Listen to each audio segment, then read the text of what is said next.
Bueno, ya lo tengo en Zoom directo a Agustín Echevarne, como digo yo, nuestro columnista de lujo. Y Agustín, buenas noches, ¿cómo estás? Un gusto saludarte. Buenas noches, un placer charlar contigo, Rubén. Agustín, bueno, era obligado, ¿no? Dame una reflexión general tuya respecto a la marcha de ayer. Bueno, fue una marcha muy grande, pero yo creo que en Argentina estamos trabajando mucho con el hipotálamo y poco con el lóbulo frontal, es decir, mucho con las emociones, y me parece que falta ponerle un poco de cabeza fría a todos los asuntos públicos, ¿no? Pero cuando uno mira las universidades, por supuesto, es un tema importante para la Argentina, hasta era un lema de nuestros, digamos, nuestros abuelos y demás, esa idea de mi hijo el doctor, la posibilidad que daba la Argentina que venían inmigrantes que eran, digamos, analfabetos muchas veces y que venían con una mano atrás y otra adelante, así con nada de dinero, y que en una generación podían pasar a ser sus hijos o algunos de sus hijos profesionales. Y eso estaba muy, pero muy bien. Era la movilidad social ascendente, y es lo que uno tiene que buscar con la universidad, y creo que eso todos los argentinos estamos de acuerdo que eso está muy bien. Ahora, la pregunta que tenemos que hacernos es, bueno, primero que obviamente la universidad no es gratis, sino que tiene un costo. Pero la pregunta es quién financia ese costo y qué es lo que corresponde. Entonces ahí tenés varias cuestiones, porque yo creo que todos los que nos están escuchando probablemente van a estar de acuerdo que no es razonable que una persona de menores ingresos financie a los que tienen mayores ingresos. Entonces resulta que la mayor parte de la gente que va a la universidad tiene ingresos más altos que el promedio y que además cuando egresen a la universidad lo más probable es que tengan sueldos más altos que el promedio de la sociedad, pero sin duda mucho más altos que los más pobres. Y sin embargo la universidad se financia con recursos generales que incluyen los aportes que hacen los más pobres cuando pagás el IVA comprando el pan, la harina, lo que fuera, cuando pagás los impuestos. Entonces ahí te vienen varias preguntas. Primero, ¿la universidad es un bien público? Y la respuesta es que no. En la literatura, cuando definís bien público, se refiere a un bien que no puede ser, no tiene rivalidad. Es decir, si vos tenés justicia, justicia para todos, o tenés policía y seguridad, y es para todos, y no puedes excluir a nadie. Pero en la universidad, en cambio, tenés un asiento que lo pone una persona u otra persona. Es decir, que no es un bien que es para todos, sino que es para el que lo está recibiendo en ese momento en particular.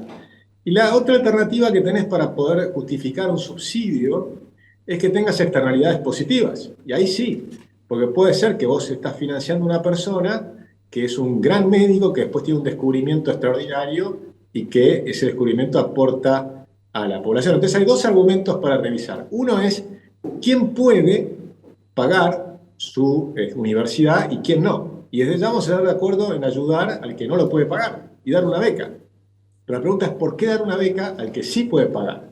Entonces, el siguiente punto es, bueno, ¿cómo sabés quién puede y quién no puede pagar? Bueno, una manera simple de hacerlo es ver cuánto pagaron en el colegio secundario.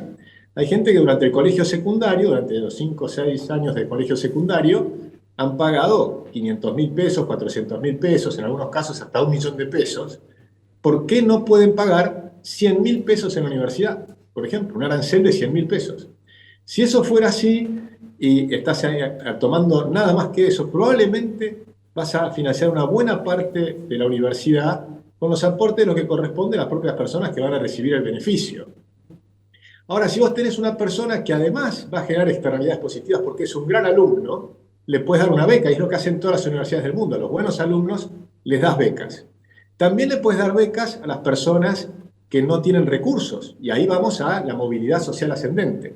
Esto hicieron en Londres, en el 98 se hizo en Inglaterra, se hizo una reforma y se demostró que los recursos que estaba utilizando el gobierno nacional inglés estaba generando una mayor distorsión, mayor desigualdad, porque era un dinero que iba a la gente de mayores recursos. Y en cambio dijeron los financiamientos que va a hacer el Estado los va a ser específicamente destinados para la movilidad social ascendente, para permitir que la gente de bajos recursos pueda ir a la universidad. Porque recordemos que para ir a la universidad, y además para poder estudiar bien a tiempo completo, vos requerés financiar no solo la enseñanza o la matrícula, sino también por ejemplo, si venís de alguna otra provincia o lo que fuera, el lugar donde vas a vivir, la comida, etc. Entonces se dan becas que incluso a veces incluyen el sustento. Pero entonces estás guiando el dinero público para la movilidad social ascendente.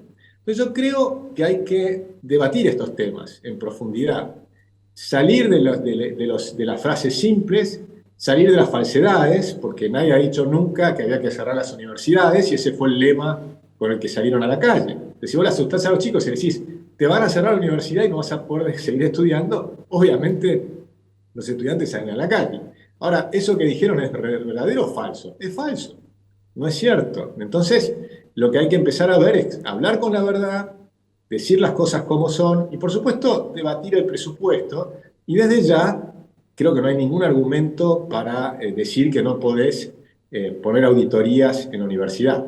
El dinero público tiene que y debe ser auditado para saber que el dinero que se gasta bien. Está bien. Ahora, volviendo a la marcha en sí, dio la imagen, la sensación, cuando uno veía por televisión hablando a una madre de Plaza de Mayo, a Pérez Esquivel y a otros que hicieron declaraciones, que la marcha fue copada por la izquierda. Bueno, sin duda la izquierda siempre va a estar en eso. La izquierda siempre ha intentado dominar la universidad y la educación. Desde Antonio Gramsci, que decía, si dominás la educación y la cultura, el resto se da por añadidura. Con lo cual siempre han intentado tener un dominio de las universidades. Se ha tenido, por ejemplo, Franja Morada siempre tenía una importancia muy grande en la universidad, a pesar de que los radicales llegaban a sacar en algún momento 2% de los votos. Pero siempre mantenían eso y utilizan los recursos de la universidad en buena parte para financiar eso. Y está demostrado que se ha utilizado los recursos de los centros estudiantes y demás para financiar a chicos que después hacen política en la universidad. Pues entonces, de nuevo, las externalidades positivas. Externalidades positivas es cuando vos generás algo positivo para el resto de la gente que no te lo están pagando. Un buen alumno genera externalidades positivas para el resto de los alumnos, por sus preguntas inteligentes, por sus comentarios, porque estudia fuera de clase con los alumnos y eso le eleva el nivel de la universidad. Un mal alumno que se dedica a hacer política, a hacer ruido, a interrumpir las clases, a pasar como me ha pasado a mí en la UBA, que entre un chico y me escriba en el pizarrón con un marcador indeleble, fueron 30.000, por ejemplo. Yo estaba hablando de un tema de inteligencia artificial.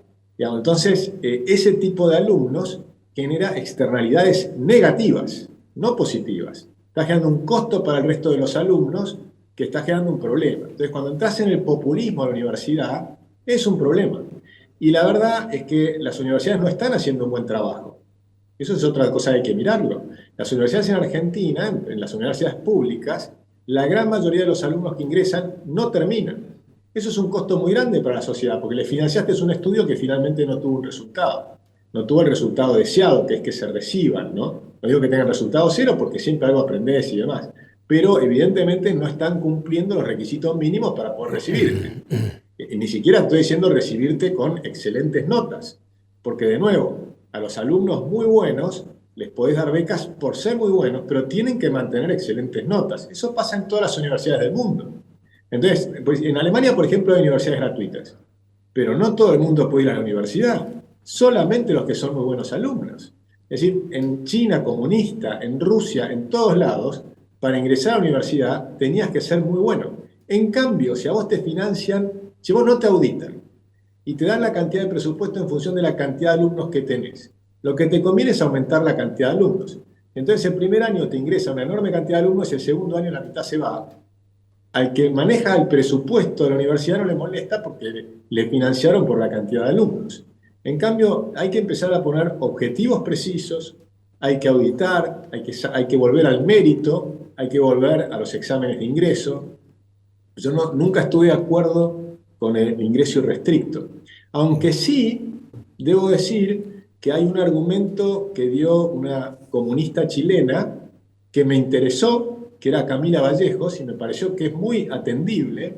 Y ella decía, pero ojo, porque puede ser que un chico que haya estado, que provenga de un barrio muy humilde y que haya sido el mejor de su escuela, no le alcance para pagar, para el nivel de estudios para entrar a la universidad.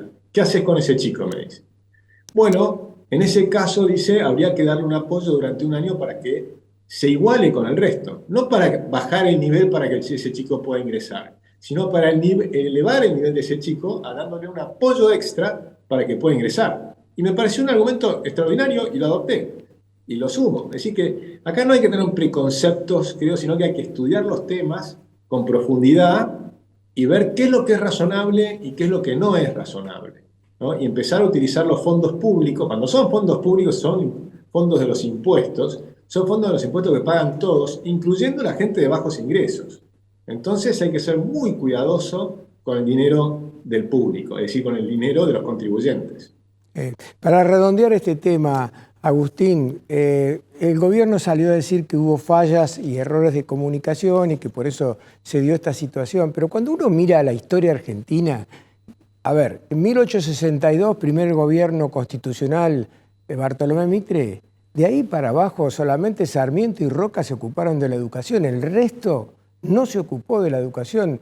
Nuestros presidentes últimos, desde ahora, desde el 83 en adelante, tampoco vimos un presidente que tomara el tema de la educación en serio. Entonces, ¿no será que el gobierno subestimó un poco la vocación que tiene la sociedad argentina por la educación? No, puede ser, yo creo que ahí, digamos, hubo un montón de temas. El que iba a ser el secretario de Educación era Martín Krause, que es un gran educador y tiene todo un programa que tenía pensado para estimular la educación en Argentina.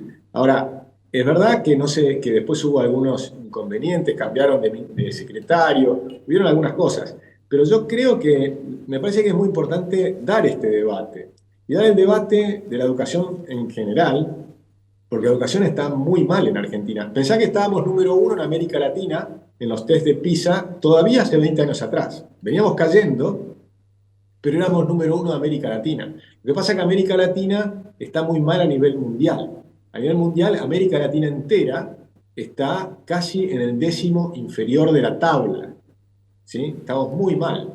Pero Argentina hoy ya no es primero de ese montón malo, por lo menos éramos el número uno. Ahora de ese montón malo estamos del promedio para abajo. Es decir, que estamos malos entre el pelotón de los malos. Eso es el nivel de la educación argentina. Por supuesto, hay que empezar con los más pequeños. Cuando se habla del capital humano, que es la idea que tiene el gobierno con este nuevo ministerio, el énfasis que hace que nosotros vamos a traer a venir, tener un anticipo, viene el doctor Heckman, que es un premio Nobel de Economía, experto en capital humano, a venir en junio, y va a dar charlas acá en la Ciudad de Buenos Aires, porque queremos que se entienda qué significa el capital humano, que empieza en los primeros 1000 días, cuando se desarrolla el cerebro de los chicos. Entonces, el primer presupuesto del Estado tiene que estar dirigido a que no haya ninguna persona desnutrida, que todos tengan cerebros bien cableados, porque si vos no lo tenés bien en ese momento, después le vas a tener que financiar durante 80 años, porque esa persona nunca va a poder ser autosustentable. Entonces, tener que tener hasta un punto de vista incluso egoísta, debiera ser inteligente y decir, tenemos que tener todos cerebros muy bien puestos. Y esos son los primeros 1000 días. Y eso significa no tener desnutrición y ayudar a las mamás a la estimulación temprana, enseñar lo que es la estimulación temprana. Luego viene el jardín infante, que es clave, y después la escuela primaria. Entonces eso es importantísimo. Nadie puede salir del primer grado si no puede leer de corrido y comprender lo que lee. Sí, primer grado. Ahora resulta que llegan a tercero, cuarto, quinto grado y todavía no saben leer bien. Entonces hay que dejar de lado todo el populismo y empezar a enseñar en serio matemáticas, lengua, ciencia. Es decir, hay que tomarse en serio la educación. Y yo creo que eso hace rato que no se ha tomado en serio porque se la ha utilizado para adoctrinar, se la ha utilizado para conseguir votos, se la ha utilizado para mantener ciertas ideas que a alguien le benefician, pero no se ha pensado en el bienestar de los chicos, no se ha pensado en desarrollar los cerebros, no se ha pensado en desarrollar el pensamiento crítico. Estoy hablando en términos generales, por supuesto hay un montón de casos especiales que sí, hay cantidad de maestros que yo los admiro y son admirables, pero cuando mirá los grandes números, son horribles, no son más o menos, son horribles los datos de la educación en Argentina en los últimos 20 años. El kirchnerismo ha destruido la educación en Argentina, eso es lo que hay que comprender. Es cierto. Bueno, como siempre se nos acabó el tiempo, Agustín. Nos volvemos a encontrar, si estás de acuerdo, el 8 de mayo. Así que te mando un gran abrazo. Igualmente, un gran abrazo.